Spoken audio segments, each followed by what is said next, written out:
There's nothing in my filmmaking kit that I use more on an almost daily basis than my real estate kit.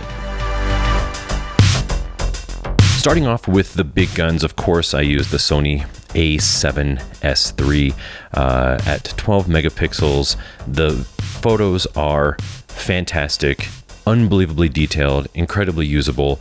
There's absolutely no downside. For a little while, I was using the A7S III for video and the A7 III for photos.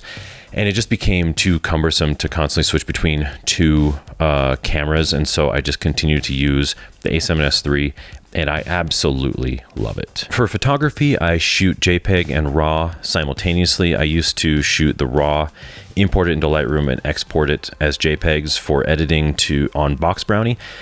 Thing is that I needed the workflow to be faster. And there really isn't that significant of a loss between the JPEGs that you convert from RAW or just take them as JPEGs internally. And so I started to do that. So you should definitely rest assured that if you shoot JPEG on one of the Sony cameras, it's more than enough detail to send off to an editor or to edit yourself if you need a quick and fast workflow. For video, I shoot in ProRes 422 to the Atomos Ninja 5. I shoot all of my real estate video in 60 frames per second, and I shoot in S-Log3. I used to shoot in S-Cinetone for forever, and I cannot believe how much dynamic range I was losing in highlights and windows that I'm really kind of disappointed in myself that I wasn't shooting in S-Log, but I was doing so much that I needed quick workflow. I didn't want to lay on any LUTs or do any color correction, but now I take the time because the highlights, the detail, are so much better in S-Log3. So if you are shooting on a Sony camera and doing real estate, really lean on S-Log3 because it's going to give you the detail and the highlights outside through the windows, as well as preserve the detail and the light and the dynamic range on the interior shots. But my workflow since the very beginning has always been to the Ninja 5 as my external monitor and recorder, and it's just how it's always going to be. When doing photos and bracketing, unless you're doing bracketing within the camera, which I don't do, I will do my bracketing manually.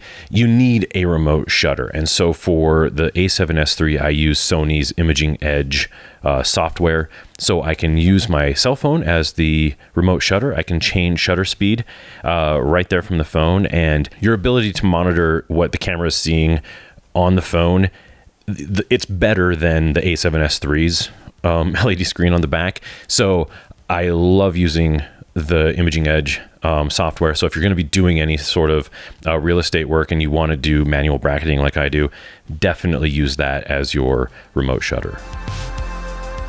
I use the Venus Laowa 12mm 0D lens as my real estate lens. I did an entire video about this a little while ago. So if you want to know anything more about the lens, hop in there. I've never liked gimbals at all, and I've been through a lot of them. And the DJI RSC2 far exceeded my expectations, and it became the first gimbal that I really, really loved. It's lightweight, it's small, and I can put a handle on one side as well as a magic arm on the other to handle the Ninja 5. It's become an absolute workhorse for me. The battery lasts forever. I can probably do 6 houses with it, and it's barely down to maybe 20% charge. The battery lasts absolutely forever. I love this gimbal. It's been by my side since it came out, and I think it's just the perfect gimbal for a lightweight setup like the A7S III. I started by using the DJI Mavic 2 Pro, and I had a battery explosion incident over a property. And so I, in a pinch, because I needed something for the next day, ended up with the Air 2S. And I really love this drone. as far as functionality of the drone itself, it's great, it's fine, it's fast, it's smooth. I shoot everything in the cinema mode so that it's nice and smooth and slow. And with this camera, I shoot in D-Log, which preserves tremendous amount of dynamic range. It matches pretty well with the A7S III, but the problem is that the camera itself is obviously, the sensor's so much smaller, so much more digital and crunchy, and so matching it to the softness of the A7S III takes a little bit of work in post, but also a little bit of sort of, I would say, narrative work in terms of so that it's not jarring to go from the sky shot to the ground shot with the A7S III. I do shoot everything in 4K 30 frames per second or 4K 60, depending upon how much I want to slow down the shot in post. I never do speed ramping. It's just not a part of my style, and so the 30 frames per second is more than enough for me to give it a nice sort of dreamy look, and it matches really well with the 60p of the A7S III. Really, the biggest downside of the Air 2S is that it's a fixed aperture of 2.8, and so it's a little more difficult because I shoot a lot of the external stuff on the A7S III at like f22 or f16, and so it doesn't quite give you as much detail in the sky as I would like, whereas with the Mavic 2 Pro, you can change the aperture. So in the future, I will be getting a variable aperture drone at some point in time. But for now, and especially if you're just getting started and for the price, the Air 2S is fantastic.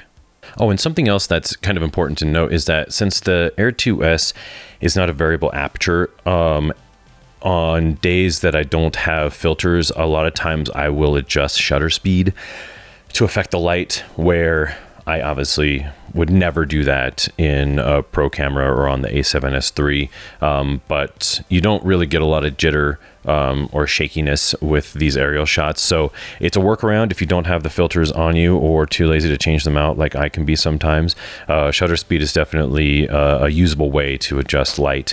But at the end of the day, yes, I would use filters so that you can have the shutter speed at a proper level. But in case you're in a pinch, it definitely works on the Air 2S. My 3D camera of choice is the Ricoh Theta X. I've tried a few 3D cameras. I started with the Ricoh Theta SC, and while it was a good camera, you had to do manual bracketing, and it created a tremendously difficult workflow, or a very expensive one if you wanted your photos enhanced on Box Brownie or somewhere that does 3D photos. But the Theta X has a really great auto HDR. The HDR function is fantastic on this camera. You get really great dynamic range. The external or the shots through the windows look fantastic. The interiors look great. It takes very minimal post-production in terms of erasing your tripod, but the colors, the saturation, the dynamic range, very happy with this camera, and the workflow is super fast, which is why I really recommend this camera if you're doing 3D tours for real estate. Plus, I love the touchscreen. The OLED screen on the front of the camera is beautiful. It's bright. It's easy to use, and I just think that this camera is a fantastic option at about $750. It also has an option of using an SD card instead of the internal memory, as well as a removable battery. So a lot of pluses about the Theta X over a lot of the other Theta cameras. And with the OLED screen on the front, I don't have to use my phone as remote shutter. I can just set a timer, hit it, walk away. So it saves my phone's battery, especially on those days where I'm doing like 4 or 5 houses at a time. Recently, I started using the small rig tripod that just came out. I've used a lot of budget tripods in my day, and none of them have held up for very long, but I probably abuse them a little bit more than I should. But I'm very happy with the small rig tripod. It seems very, very well built, has a couple of really cool features like the Allen key that's inside of the camera mount. It functions well with the DJI mounts as well as Manfrotto. So it's extremely versatile, great build quality, excellent case. I'm a really big fan of this tripod. I might do a separate video on it at some point in time after using it for a while, but in the meantime, at the price, by compared to other budget tripods, it's so much better than the other ones that I've tried before. So I definitely recommend giving that a try. And as far as other little extras, I use the Atomos branded HDMI cables to run to my Ninja 5, just so that I make sure I have a very reliable 10-bit 60p connection. I use the knockoff NPF batteries and have used them for years, have never had a single issue with them to power my Ninja 5, but for the A7S III, I only have ever used the genuine Sony Z batteries.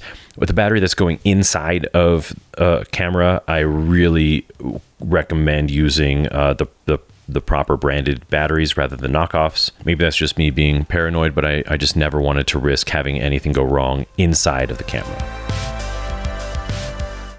But that's it. And thank you so much for stopping by. Thank you for watching. And yes, of course, there are affiliate links below for any of these options. Just like any other, YouTube channel, I get a tiny kickback for anything that you purchase on Amazon right now. So I thank you in advance if you choose to do that. But if not, I hope that this was helpful to you in one way or another. I will probably be doing more on the real estate stuff, just as far as settings and workflow. But please, if you have any questions, hit me up in the comments. I would love to chat with you guys about what you're up to and if I can help in any way as you grow your own real estate business.